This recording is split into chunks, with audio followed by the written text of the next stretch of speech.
11 de septiembre. Beato Buenaventura de Barcelona, reformador franciscano, 1620-1684. Vino al mundo en Riudoms, pueblecito de Cataluña, cerca de Tarragona, a 24 de noviembre del año 1620. Eran sus padres pobres labradores, pero muy temerosos de Dios. Llamáronle Miguel Bautista, nombre que mudó más adelante en el convento por el de Buenaventura. Al paso que crecía en la edad, sus piadosos padres le enseñaban las grandes verdades de nuestra fe y excitaban en su corazón vivos sentimientos de amor a Dios, al par que una tierna y filial devoción a la Virgen María. Frecuentó algunos años la escuela del pueblo. Después empleáronle sus padres en las penosas labores del campo. No obstante sus muchas ocupaciones, el piadoso joven hallaba tiempo bastante para cumplir fielmente los ejercicios devotos que se había impuesto para cada día. Antes y después de la cotidiana tarea, solía entrar en la iglesia a visitar al Señor sacramentado y muchas veces, sobre todo en la víspera de las fiestas principales, permanecía en oración ante el Santísimo toda la noche. Ya en su juventud hubiera deseado Miguel entregarse de todo en todo al Señor en la vida religiosa, pero tales razones alegó su virtuoso padre para disuadirle que el beato se convenció de que Dios le quería todavía en el siglo. Casóse con una doncella muy virtuosa, pero el día de la boda, después de la ceremonia religiosa, se quedó en la iglesia por espacio de largas horas, de suerte que cuando fueron a buscarle, le hallaron totalmente absorto en altísima contemplación y fue menester hacerle volver en sí. Ambos esposos determinaron vivir como hermanos, guardando virginidad perfecta, y así lo hicieron con la gracia de Dios. A los 16 meses de matrimonio, murió la virtuosa compañera de Miguel. Antes de morir declaró formalmente a su madre que el Señor le había otorgado la insigne merced de guardar intacta la azucena de su virginidad. Lego franciscano. Rotos ya los lazos que le tenían atado al siglo, partió Miguel de casa con licencia de sus padres y fue a llamar a las puertas del convento franciscano de San Miguel de Escornalbó. Echóse a los pies del padre provincial y suplicóle con lágrimas que le admitiese como fraile converso. Negóse a ello el buen padre, alegando falta de salud y estudios. Díjole entonces el beato: «Razón tenéis de despedirme, pero al fin y al cabo menester será cumplir lo que el Señor ha determinado». Viendo el superior la constancia de Miguel, admitióle en el convento, donde tomó el hábito el día 14 de julio, fiesta de San Buenaventura, cuyo nombre quiso llevar para merecer la protección del seráfico doctor franciscano. Recién entrado en la religión, dio muestras del celo con que se proponía observar la pobreza de la orden. Al hallar en el bolsillo cierta moneda que guardaba sin advertirlo, la tiró por la ventana tan lejos como pudo, exclamando: «Maldígame Dios si en los días que me quedan de vida llego a apropiarme semejante moneda». El fervor de los principios no se desmintió en todo el tiempo de su noviciado. Tanto sus compañeros como los religiosos antiguos le miraban como a modelo. Al año exacto de probación profesó con los votos religiosos. Celo apostólico, persecuciones del diablo. Los superiores eligieron a Fray Buenaventura para que, en compañía de otros religiosos, fuese a fundar en Mora un convento de la Reforma franciscana. En esta nueva residencia llevó el beato vida todavía más devota y mortificada, a pesar del mucho trabajo que suele acarrear una nueva fundación. Por sus cargos de limosnero y cocinero, tenía trato continuo con el mundo, pero sabía enderezarlo todo a la mayor gloria de Dios. Lo que más le afligía era ver que la lepra del libertinaje se cebaba en poblaciones fieles hasta entonces a su fe y de sanas costumbres. Llegábales el contagio de los ejércitos franceses que ocuparon a Cataluña en el último período de la Guerra de los 30 años. Aunque mero fraile converso, llevado de celo ardiente, presentábase sin temor en medio de los mundanos concursos y saraos, y con sus palabras traía al sendero del bien a los extraviados, y trocaba en magdalenas a las mayores pecadoras. Casi todos los soldados franceses eran calvinistas. Fray Buenaventura intentó convertirlos y tuvo la dicha de traer a muchos de ellos al gremio de la Iglesia Católica. Notable fue la conversión de uno de los principales jefes de aquel ejército. Cierto día se llegó a él Fray Buenaventura en ademán de pedirle limosna.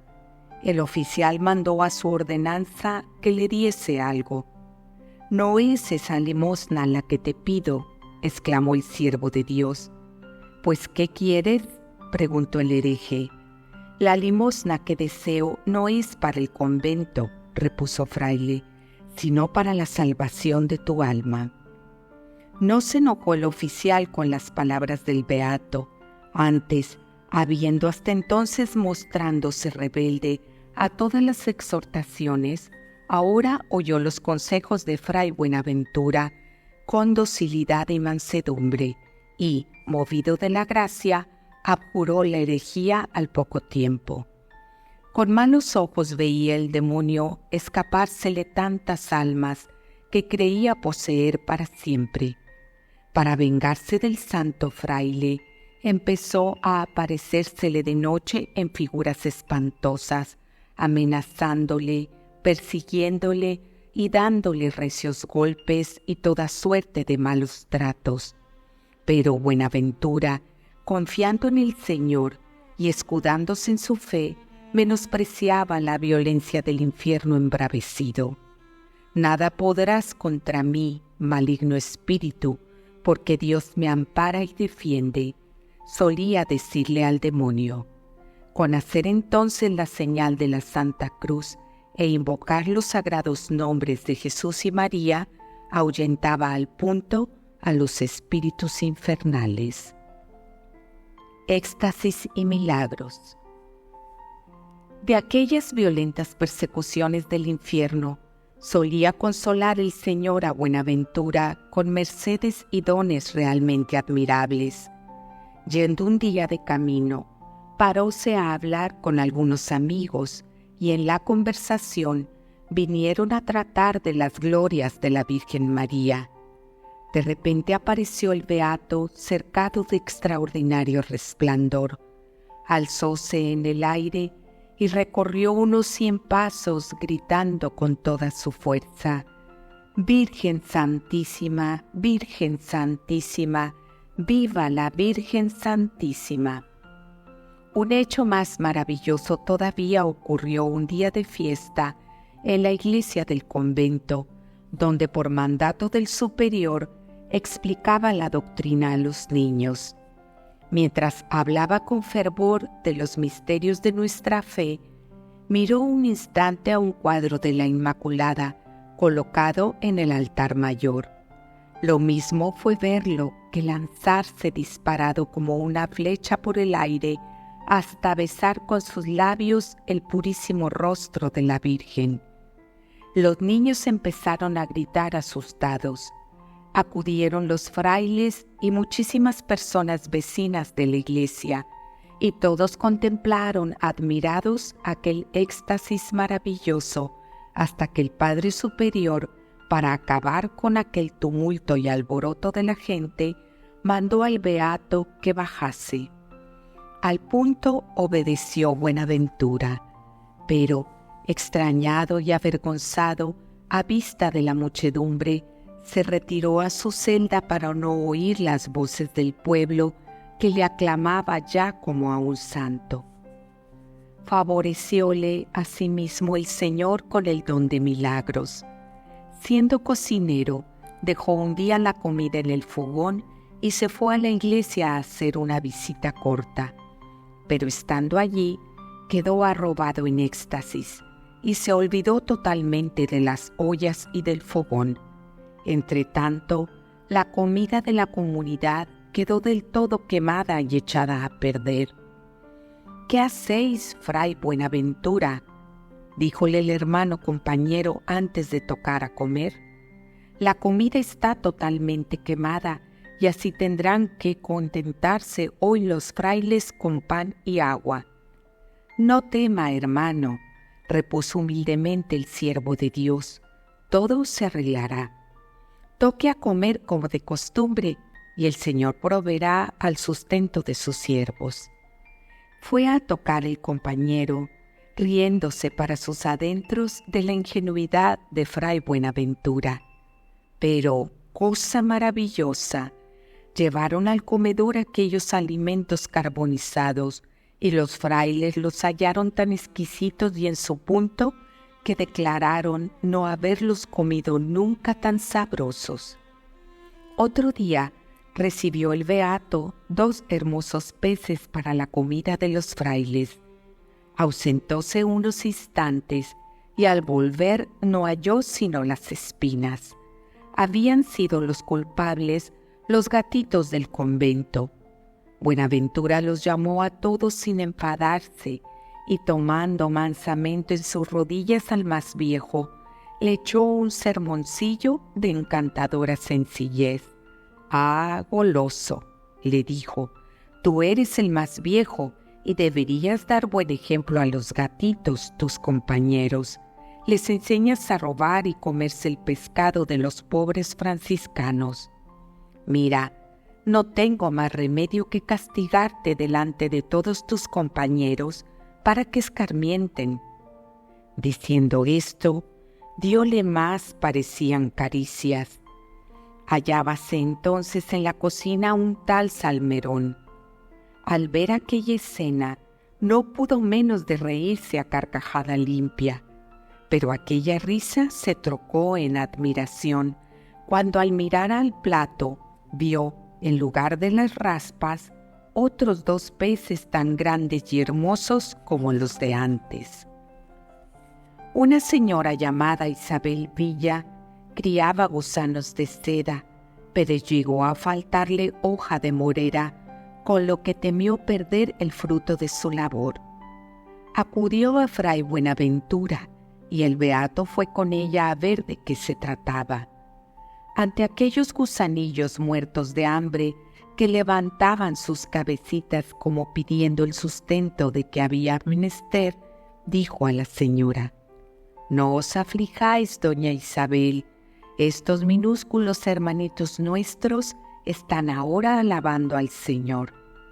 Y mirando a los gusanitos les dijo: «Vaya, hermanos gusanos, puesto que no hay hojas de comer, haced vuestros capullos». No en balde les dijo el beato estas palabras, porque la misma noche hicieron capullos tan grandes y de tan excelente calidad que la señora logró beneficio mayor que si la hoja no hubiera faltado. Salió cierto día a pedir limosna y advirtió de pronto que el Ebro arrastraba a una mujer con su borriquillo.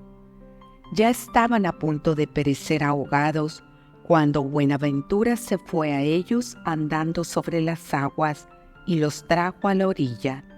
«¡Prodigio, prodigio!», empezaron a gritar los transeúntes.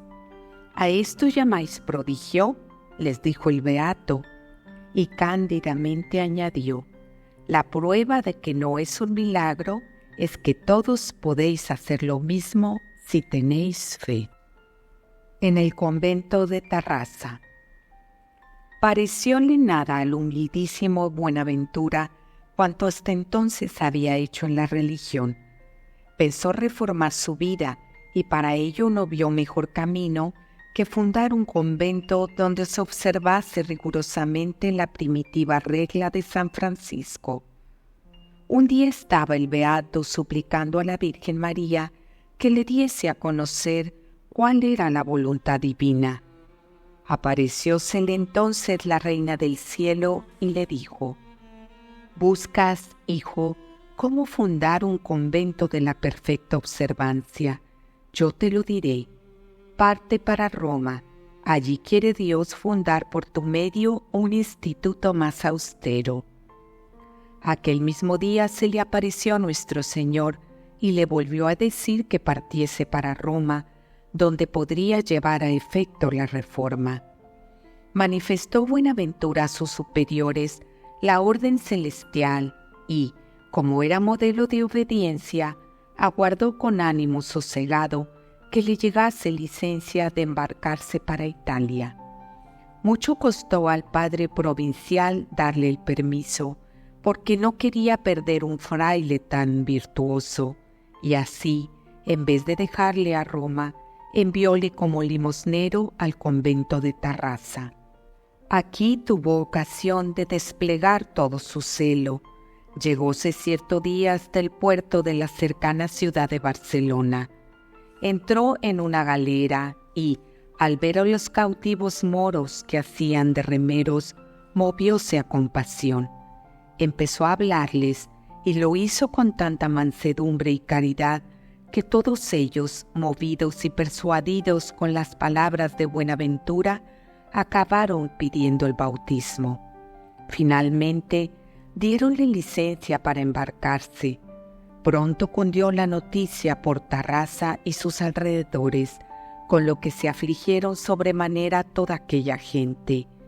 Llegó el día del embarco, y entonces se vio claramente cuánto apreciaban todos al humilde fraile limosnero, porque al llegar al puerto fue tal la aglomeración de gente que cercó a Fray Buenaventura que no podía dar un paso. Esta demostración popular le conmovió vivamente. «Hermanos míos», les dijo al fin, «si no fuera porque así lo quiere el Señor, nunca me separaría de vosotros.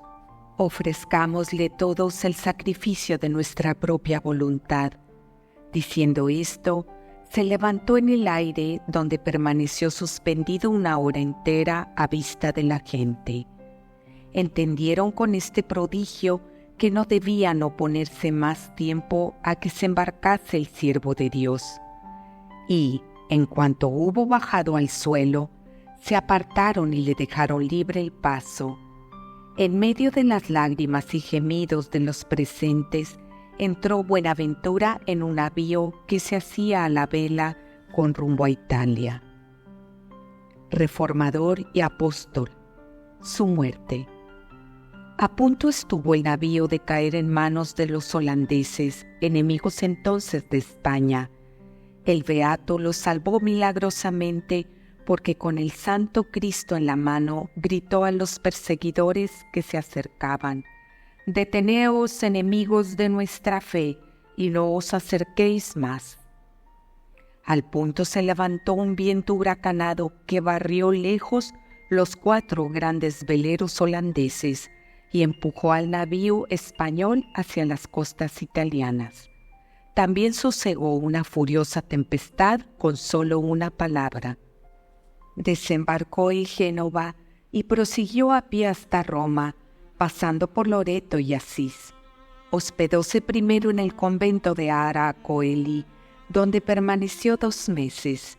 De allí pasó al de San Mauricio con el cargo de limosnero, pero, a poco de llegar, se ganó de tal manera el aprecio de la gente que en tropel acudía a verle al convento, lo que determinó a los superiores a enviarle a Capránica.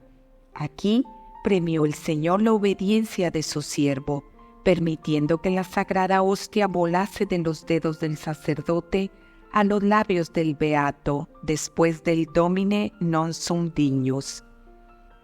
La noticia de este milagro llegó hasta Roma. Los cardenales Facchinetti y Francisco Barberini, este último protector de la orden, con intento de asegurarse del hecho y estudiar de cerca el espíritu del beato, le hicieron ir al convento de San Isidoro, del que fue cocinero.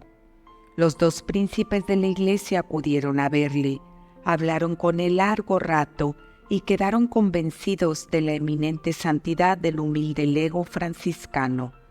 A menudo iban a verle o le llamaban a palacio. Estas amistades fueron de gran provecho a Buenaventura para llevar a efecto la anhelada reforma. Merced a la intervención de tan poderosos protectores, tuvo el humilde fraile una larga entrevista con el sumo pontífice Alejandro VII, el cual, maravillado de que un hermano lego le hablase con elocuencia tan extraordinaria, encargó al cardenal Barberini que apresurase la ejecución de aquella empresa. El cardenal llamó a Buenaventura. Díjole que redactase una súplica a la congregación de obispos irregulares, y el mismo prelado la presentó a los padres, los cuales la aprobaron a una voz. La fundación de la Reforma la sancionó Alejandro VII a 8 de marzo de 1662, y el capítulo provincial franciscano, celebrado en Roma aquel mismo año, cedió al beato y a sus compañeros el convento de Santa María de las Gracias, sito en Ponticelli. 15 religiosos, entre padres y hermanos legos, acudieron al primer llamamiento de Fray Buenaventura. Su vida fue copia de la del santo fundador.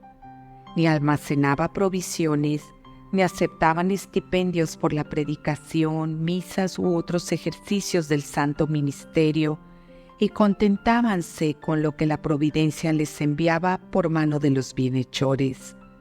Buenaventura no aceptó el cargo de superior, sino por imposición del cardenal Barberini, y por cierto que lo ejerció con vigilancia, prudencia y caridad tales que todos se hacían lenguas ensalzando las virtudes de su amado guardián. ¿Dónde habéis estudiado, Fray Buenaventura?, preguntóle cierto día un hermano. En las llagas de Jesucristo, le contestó el beato. Tanto prosperó la reforma que fue menester fundar otros conventos para recibir a los muchos que deseaban entrar en ella. El más famoso fue el de Roma. En el Palatino, llamado Convento de San Buenaventura, fundado el 8 de diciembre de 1677 con 25 frailes. Durante su estancia en Roma, fue este santo y humilde religioso otro San Felipe Neri. Solía enviar a los padres a dar misiones en todas las iglesias de la ciudad y parroquias vecinas. Enseñaba la doctrina a los niños en el portal del convento. Visitaba a los enfermos en los hospitales y a muchos los curaba milagrosamente con solo rezar por ellos. Por eso, cuando alguien caía enfermo, solían decir: llamemos a Fray Buenaventura y también llevémosle a Fray Buenaventura. Agradábale sobremanera el dar limosna a los pobres. Quería que cada mañana se les repartiese abundante sopa. Cuando los mendigos eran más numerosos, las provisiones se multiplicaban milagrosamente en las manos del beato. Cierto día, que volvía al convento llevando a cuestas el pan de la comunidad, vióse cercado de tantos pobres que se le llevaron todo el pan. «Señor», dijo entonces Fray Buenaventura, «así como yo atiendo a las necesidades de vuestros pobres, vos proveeréis a las de mis frailes». Y así fue, porque al llegar al convento, el cesto se halló lleno de tanto y mejor pan que antes. Al conde Tomás Barberini le predijo que tendría pronto un heredero, como así sucedió el mismo año, y al cardenal Francisco Barberini le libró de gravísimo peligro, porque a pesar de cierta prohibición, entró el beato en el aposento del prelado y para despedirse, acompañóle el cardenal hasta la puerta de palacio, y no bien habían salido del aposento, derrumbóse el techo del mismo estrepitosamente. Llegó el beato a la edad de 64 años. Previendo ya su próximo fin, solía repetir amorosamente: «Paraíso, paraíso». A 15 de agosto de 1684 sobrevínoles recia calentura. Los médicos esperaban vencerla, pero Buenaventura aseguraba que no sanaría. El día 11 de septiembre recibió los santos sacramentos con admirable devoción. Bendijo a los frailes y fue arrebatado al éxtasis eterno de la vida perdurable. El sumo pontífice San Pío X beatificó a Fray Buenaventura de Barcelona a 10 de junio del año 1906.